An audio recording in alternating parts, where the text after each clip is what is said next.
ওয়াইসি নামে যে সংস্থা ছিল সেটাও এখন বসে বসে আঙ্গুল চষে।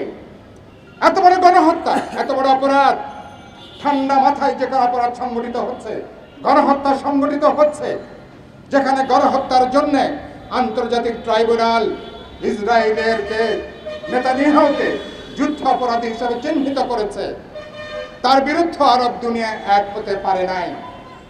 ঘরের শত্রু নাকি বিভীষণ। মার্কিন সাম্রাজ্যবাদ প্রত্যেকটা আরব দুনিয়া দেশের সাথে আলাদা আলাদা ভাবে তারা ডিল করে, এবং আরব দুনিয়ার অধিকাংশ দেশে যেখানে কোনো গণতান্ত্রিক কোনো শাসন নাই, রাজতন্ত্রকে সমর্থন যুগিয়ে আসছে মার্কিন সাম্রাজ্যবাদ এবং মার্কিনী পশ্চিমী সাম্রাজ্যবাদী দুনিয়া, আপনারা জানেন। এবং এই ডোনাল্ড ট্রাম্প মাত্র কদিন আগে সৌদি আরব সফর করে $150 বিলিয়ন অস্ত্র বিক্রি করার সে চুক্তি স্বাক্ষর করে এসছে। ইসরায়েল এবং মার্কিনীদের ফিলিস্তিন এবং ইরানে তাদের যে পরিকল্পিত সামরিক হামলা এবং আগ্রাসন, তার বিরুদ্ধে আজকে বিপ্লবী ওয়ার্কার্স পার্টি ঢাকা মহানগর কমিটির উদ্যোগে এই প্রতিবাদ সমাবেশে সংগ্রামী সভাপতি মীর মোফাজ্জল হোসেন মোশতাক, পার্টি নেত্রী বন্যী শিখা জামালি, আকবর খান সহ সংগ্রামী নেতৃবৃন্দ, আপনাদের সবাইকে সালাম জানাই এবং শুভেচ্ছা জানাই। বন্ধুগণ, সর্বশেষ খবর ইতিমধ্যে আপনারা জেনেছেন যে আজকে মার্কিন যুক্তরাষ্ট্র ডোনাল্ড ট্রাম্প সর্বশেষ যে প্রতারণার আশ্রয় নিয়েছে, 2 সপ্তাহ সেই সময় নিয়েছিল ইরানের ব্যাপারে সমস্যার কিভাবে সমাধান করা যাবে। এই প্রতারণামূলক বক্তব্য দিয়েই একদিন পরেই রাতের অন্ধকারে ইরানের পারমাণবিক যে 3টা স্থাপনা, সেখানে 18 ঘন্টা বোমারু বিমানগুলো আকাশপথে যাত্রা করে তারা বোমা হামলা চালিয়েছে। ফলে এই প্রতারক নতুন করে আরেকবার বিশ্ববাসীর কাছে মিথ্যাচার করেছে ও নিজে কেবল খুনি না, প্রতারক হিসেবে নিজেকে চিহ্নিত করেছে। এবং এরপরে ইরান তারা আরব বিশ্বে তাদের যে বিভিন্ন সামরিক স্থাপনা, 40 থেকে 50 হাজার সেনা মোতায়েন রয়েছে আরব দুনিয়ার বিভিন্ন দেশে, বিভিন্ন প্রান্তে সামরিক স্থাপনা রয়েছে, সামরিক ঘাঁটি রয়েছে। সেখানে ইরানের রেভলিউশনারি যে কমান্ডাররা, ইরানের বিপ্লবী যোদ্ধারা, তারা এরপরে সেখানে টার্গেট করে ঘোষণা দিয়েই তারা সেখানে ক্ষেপণাস্ত্র তারা নিক্ষেপ করেছে। এবং তারা বলেছে মার্কিন যুক্তরাষ্ট্র ইরানের সাথে তার তো ভৌগোলিক দূরত্ব 8 থেকে 10,000 কিলোমিটার, তার সাথে তার ভৌগোলিক কোনো সংকট নাই। ইরানের অপরাধ কি? ইরানের নাকি পারমাণবিক অস্ত্র আছে, ইরান পারমাণবিক অস্ত্র তৈরি করতে চায়। আমি জিজ্ঞেস করতে চাই, মার্কিন যুক্তরাষ্ট্র তারা যদি পারমাণবিক অস্ত্রের যদি মজুদ গড়ে তুলতে পারে, করোনার পর থেকে মার্কিন যুক্তরাষ্ট্র পাল্লা দিয়ে, চীন এবং রাশিয়ার সাথে পাল্লা দিয়ে পারমাণবিক অস্ত্রের মজুদ তারা গড়ে তুলেছে।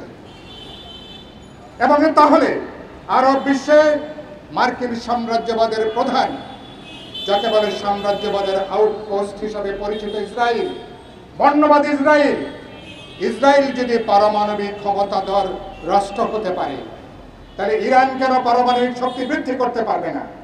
ইরান কেন পারমাণবিক শক্তি তারা অর্জন করতে পারবে না? আমরা এটার কোনো ব্যাখ্যা নাই, কোনো যুক্তি নাই। কারণটা কি?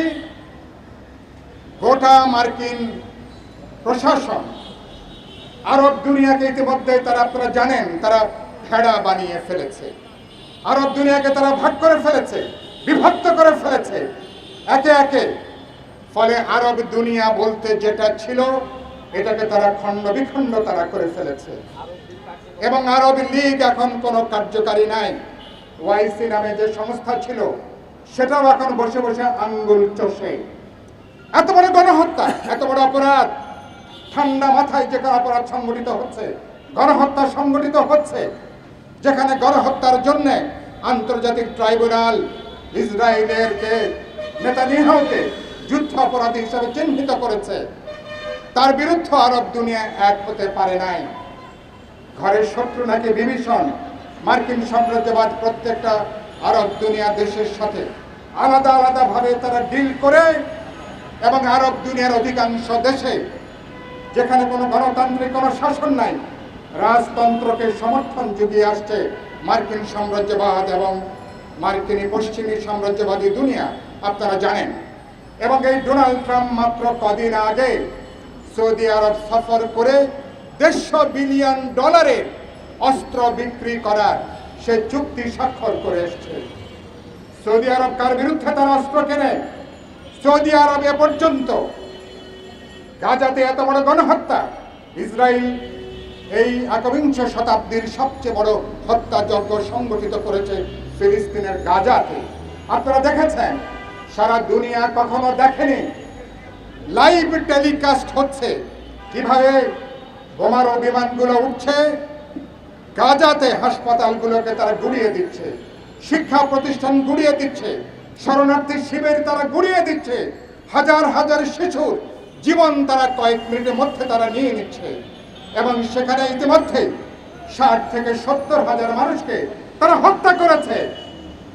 ইসরায়েল তারা হত্যা করেছে প্রধান মদতদাতা মার্কিন সাম্রাজ্যবাদ, মার্কিন যুক্তরাষ্ট্র, এবং তারা ইসরায়েলকে মধ্যপ্রাচ্যের খুঁটি হিসাবে তাদের প্রধান কেন্দ্র হিসাবে তারা গড়ে তুলছে। লক্ষ্যটা আরব দুনিয়ার যে তেল সম্পদ তার উপরে নিয়ন্ত্রণ প্রতিষ্ঠা করা, গোটা আরব দুনিয়াতে রাজনৈতিক কর্তৃত্ব, সামরিক কর্তৃত্ব, অর্থনৈতিক কর্তৃত্ব প্রতিষ্ঠা করা।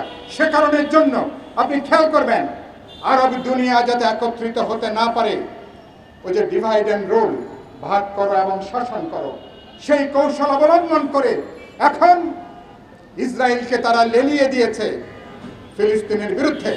ইতিমধ্যে গাজাকে গাজার তামায় পরিণত করেছে, এবং ইতিমধ্যে 2.5 থেকে 3 লক্ষ নারী পুরুষ গুরুতরভাবে তারা পঙ্গু হয়ে গেছে। সারা জীবন এই শিশু নারীরা আর পুরুষরা তারা কখনো হাঁটতে পারবে না, সোজা হয়ে তারা কখনো দাঁড়াতে পারবে না। এবং এখানে যারা গণতন্ত্রের কথা বলে, আজকে পশ্চিমা দুনিয়া, মার্কিন সাম্রাজ্যবাদ গণতন্ত্রের কথা বলে, মানবাধিকারের কথা বলে, প্রতিদিন যেভাবে মানবাধিকারকে তারা পদদলিত করছে, গণতন্ত্রকে তারা বৃদ্ধাঙ্গুলি দেখাচ্ছে, একটা পরিকল্পিত গণহত্যা, একটা জনগোষ্ঠীকে নির্মূল করার জন্য তারা সবচেয়ে বড় হামলা আক্রমণ চালাচ্ছে। সেখানে গণতন্ত্র, মানবাধিকারের ধ্বজাধারী কোন পশ্চিমা দেশ, কোন পুঁজিতান্ত্রিক দেশ, কোন অন্য যাদেরকে ধর্মতান্ত্রিক দেশ বলেন, কোন একটা দেশ এর কোন প্রতিবাদ তারা জানাতে পারে নাই। আমাদের জন্য বড়ই তাদের মায়া, এখানে কেন গণতন্ত্র নাই, এখানে কেন মানবাধিকার নাই? আরে হারামজাদা, তোরা চোখের সামনে দিয়ে লক্ষ লক্ষ মানুষকে, তোরা হাজার হাজার মানুষকে প্রতিদিন তোরা সেখানে মৃত্যু মুখে তোরা ঠেলে দিচ্ছিস। ওদের গণতন্ত্রের বুলি পুরোপুরি ভাওতাবাজি, ওদের মানবাধিকারের বুলি পুরোপুরি একটা ভাওতাবাজিতে ইতিমধ্যে এটা পর্যবেসিত হয়েছে।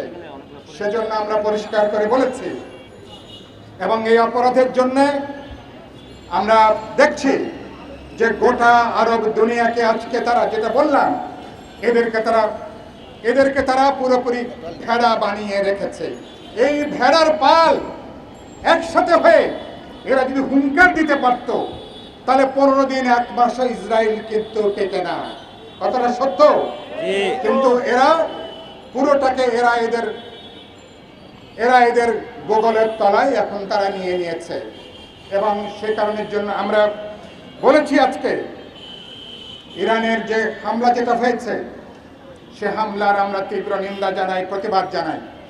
ইরানের শাসন ব্যবস্থার ব্যাপারে আমাদের সমালোচনা আছে। আপনারা জানেন, ইরানে 79 সালে ইমাম খোমেনির নেতৃত্বে তারা একটা ইসলামী বিপ্লব তারা সম্পন্ন করেছেন।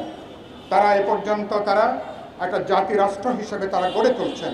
কিন্তু ইরানে এখনো পর্যন্ত ইরানের শিরিন এবাদি তিনি এখনো পর্যন্ত জেলখানায় আছেন। যারা নোবেল পুরস্কার পেয়েছেন তাদেরকে জেলখানায় রাখা হয়েছে। ইরানের সেখানে কোনো গণতান্ত্রিক শাসন নাই, ইরানের সেখানে ভিন্ন মতের কোনো প্রকাশ নাই, ইরানের সেখানে মানুষ অন্য কোনো রাজনৈতিক দল, কোনো গণতান্ত্রিক দল করবার কোনো সুযোগ নাই। ইরানে যে বামপন্থী প্রগতিশীল দেশপ্রেমিক শক্তি ইরানের অভ্যুত্থানে খোমেনির সাথে হাতে হাত মিলিয়ে যারা অভ্যুত্থান করেছে, বিপ্লব করেছে, পরবর্তী দশকগুলোতে হাজার হাজারকে তারা জেলে ঢুকিয়েছে, কাউকে হত্যা করেছে, কাউকে তারা দেশ ছাড়া তারা করেছে। ইরানের এই শাসন ব্যবস্থা নিয়ে আমাদের সমালোচনা আছে, আমাদের আপত্তি আছে, আমরা সমালোচনা করেছি, এটা সত্য। কিন্তু একই সাথে ইরান একটা স্বাধীন সার্বভৌম দেশ। ইরানের জনগণ ঠিক করবে ইরানের শাসন ব্যবস্থা কি হবে, ইরান কোন পথে চলবে, ইরান কোন পথে হাঁটবে, এই অধিকার ইরানের জনগণ ঠিক করবে। কিন্তু আজকে ডোনাল্ড ট্রাম্প তারা ইরানে পরমাণু অস্ত্র আছে বলে একটা স্বাধীন সার্বভৌম দেশকে একবিংশ শতাব্দী তারা হামলা করবে, বোমা দিয়ে গুড়িয়ে দেবে, এটা কোনোভাবেই আমরা গ্রহণ করতে পারি না। সুতরাং আমরা তার নিন্দা জানাই, তার প্রতিবাদ জানাই। প্রত্যেক দেশের নিজের সিদ্ধান্ত নেবার ক্ষমতা আছে, নিজের জনগণ সার্বভৌম, নিজের জনগণ ঠিক করবে কোন ধরনের শাসন ব্যবস্থা তারা বেছে নেবে, কোন পথে তারা হাঁটবে, কোন পথে তারা যাবে। আমরা বলেছি যদি এটা হয় তাহলে তো যে কোনো দেশ যদি মনে করে, এবং একইভাবে আপনারা জানেন এই মার্কিন প্রশাসন যখন আমেরিকার প্রেসিডেন্ট ছিল, সাদ্দাম হোসেনের কাছে মানব বিধ্বংসী অস্ত্র আছে এই কথা বলে ইরাকে তারা আগ্রাসন করেছে, ইরাক তারা দখল করে নিয়েছিল। পরে দেখা গেছে ইরাকে মানব বিধ্বংসী কোনো অস্ত্র সেখানে পাওয়া যায়নি। সাদ্দাম হোসেনকে তারা গ্রেপ্তার করেছে, জেলে নিয়েছে, পরে একটা তামাশার বিচার করে তাকে তারা ফাঁসিতে তারা ঝুলিয়েছিল, নিশ্চয়ই আপনাদের মনে আছে। এবং ইরানের পরে ইরাক একমাত্র আরব দুনিয়ার বুকে স্বাধীনভাবে তারা দাঁড়ানোর চেষ্টা করেছিল। এটাকে বলে প্রিএমপ্টিভ অ্যাটাক, যে আপনি আমাকে আক্রমণ করতে পারেন, এটা যদি আমি মনে করি তাহলে আপনাকে অগ্রিম আমি হামলা করব, আক্রমণ করব, আপনাকে আমি মাটির সাথে মিশিয়ে দেব। এটা হলো বর্বর আইন, এটা বর্বর যুগের কথা। এটা কোন সভ্য আধুনিক যুগ এই ধরনের নীতি কেউ গ্রহণ করতে পারে না। একইভাবে আফগানিস্তানে একইভাবে আমেরিকা তারা হামলা করেছে। change tv.press এক ফোঁটা হলুদ নেই।